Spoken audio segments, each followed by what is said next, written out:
निखिल मल्होत्रा एक बहुत ही devoted father हैं जिनके 2 बेटे हैं, साहिल और मनु। निखिल की वाइफ एक आउट स्टेशन जॉब करती हैं जिसकी वजह से वो बहुत ट्रैवल करती हैं and that is why Nikhil opted for a home stay dad and we are so proud of him. अब जब भी मेरी निखिल से मुलाकात होती है तो उनकी सारी कॉन्वर्सेशन उनके बच्चों पे आके रुक जाती है। अब आप कहेंगे सदफ ये कौन सी बड़ी बात है, जब 2 पेरेंट्स आपस में मिलते हैं तो सारी कॉन्वर्सेशन उनकी बच्चों पे ही आके एंड करती हैं। बट यहाँ सिचुएशन में ट्विस्ट है। निखिल की परेशानी उनकी बच्चों की पढ़ाई या शैतानी को लेकर नहीं बल्कि उनके छोटे बेटे की फसी ईटिंग हैबिट्स को लेकर है।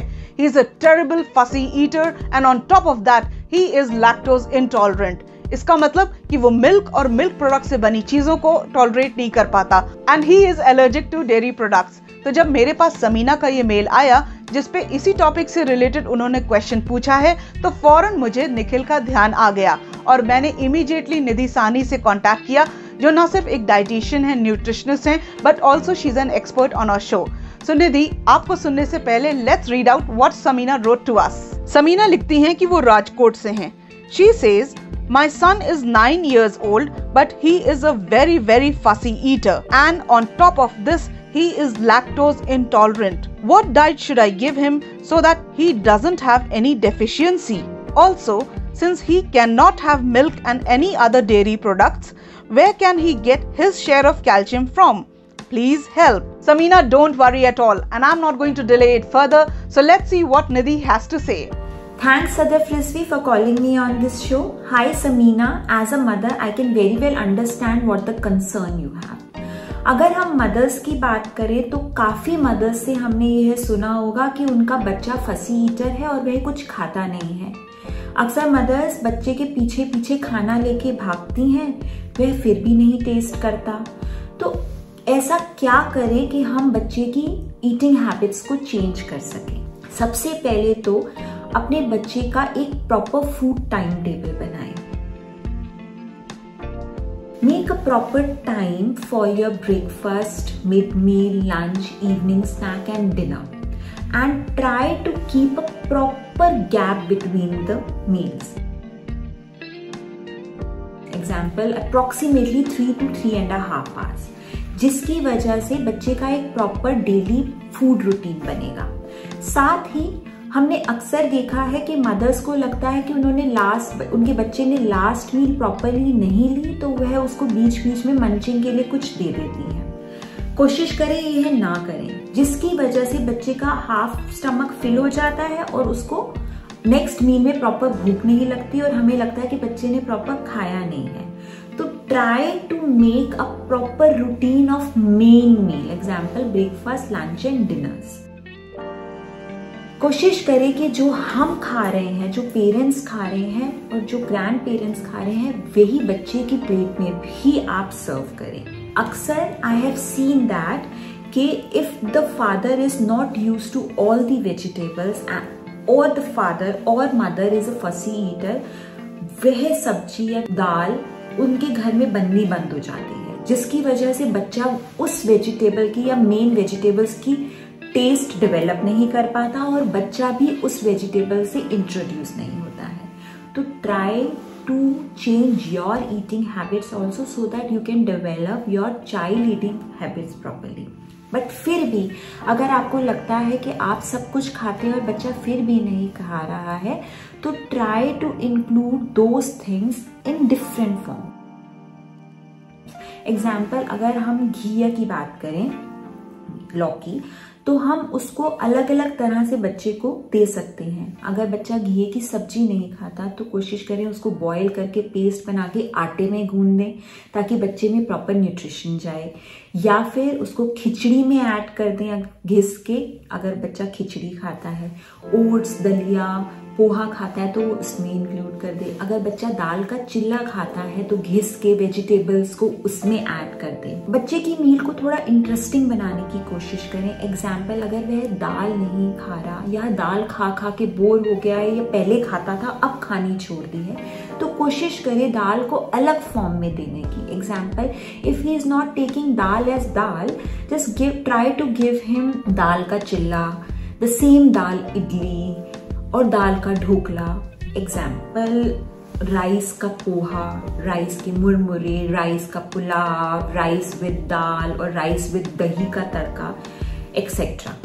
नाउ अगर आपको लगता है कि आप बच्चे को फोर्सफुली खिला रहे हैं, एग्जाम्पल अगर आपने बच्चे को कहा कि 2 रोटी फिनिश करनी है and the stomach size of child is very small and if the child is full by eating 1 chapati and you are making him eat 2 chapatis at the same time, तो बच्चे को लगेगा खाना एक पनिशमेंट है and बच्चे को लगेगा कि अब खाना तो उसका दुश्मन बन गया है, तो he starts running away from food।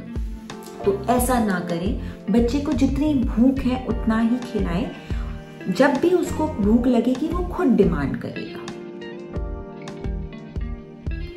आज समीना आपने मुझसे डिस्कस किया कि आपका बच्चा लैक्टोज इंटॉलरेंट भी है। सबसे पहले हम बात करें अगर कैल्शियम की, कैल्शियम का जो इंटेक है डेली लाइफ में अप्रोक्सीमेटली 1000 मिलीग्राम से 1200 मिलीग्राम तक पर डे होना चाहिए।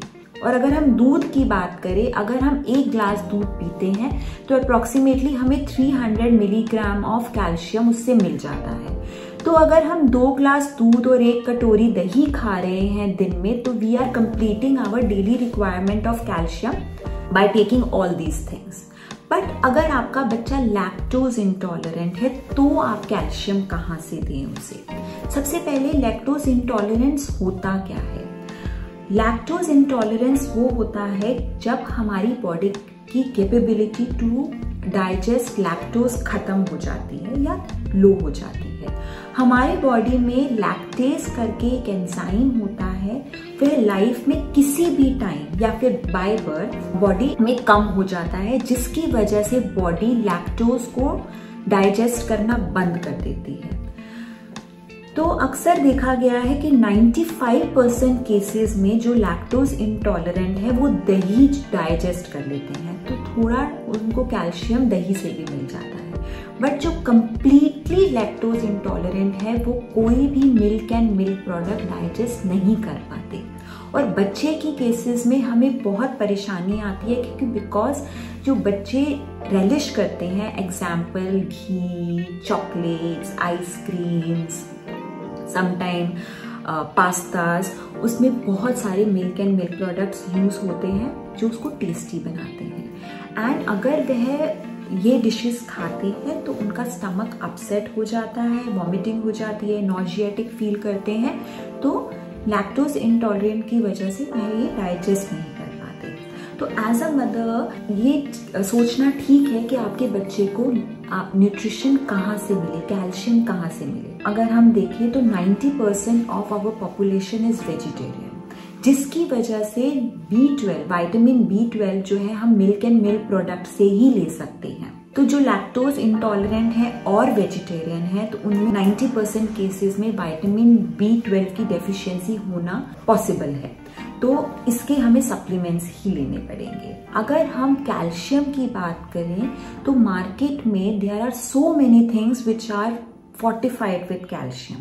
Example, lactose free milk, that is soya milk, almond, coconut milk and oats milk. They are now fortified with calcium. There are some vegetables which are richest source of calcium too, which are bok choy, केल, broccoli etcetera. अगर आप non vegetarian है तो canned fish भी एक बहुत important source है calcium का आपके लिए। But if you are vegetarian then soya nuts, soya या tofu is a very good source of calcium. साथ ही नट्स की बात करें तो आमंड्स एंड सेसमी सीड्स में भी गुड अमाउंट ऑफ कैल्शियम पाया जाता है। एंड अगर हम बात करें ग्रेन्स की तो chickpeas, kidney beans, French beans में भी गुड अमाउंट ऑफ कैल्शियम होता है। तो अगर हम अपने डेली लाइफ में ये सारी चीज़ें इंक्लूड करते हैं या बच्चे को ये सारी चीज़ें किसी ना किसी फॉर्म में उनकी डाइट में देते हैं तो हम कैल्शियम की डेफिशिएंसी को रोक सकते हैं। So the bottom line is this कि if we eat smartly we can stay away from these deficiencies। तो समीना मुझे लगता है कि ये वीडियो आपके लिए हेल्पफुल होगा और आपको आपके बच्चे को न्यूट्रिशन देने में काफ़ी हेल्प करेगा।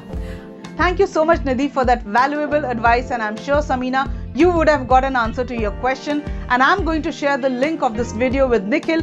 तो अगर आपके भी फैमिली और फ्रेंड्स में कोई ऐसा है जिसको सिमिलर प्रॉब्लम है तो इस वीडियो की लिंक उनसे शेयर करिए, और ऑफ कोर्स इस वीडियो को लाइक करना बिल्कुल ना भूलिए। अगले हफ्ते आपसे फिर मुलाकात होती है एक नए सवाल के साथ, end of course with its solution.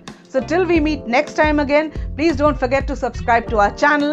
Also press the bell icon for future notification, and don't forget to write to us at the link below. Bye bye and take care.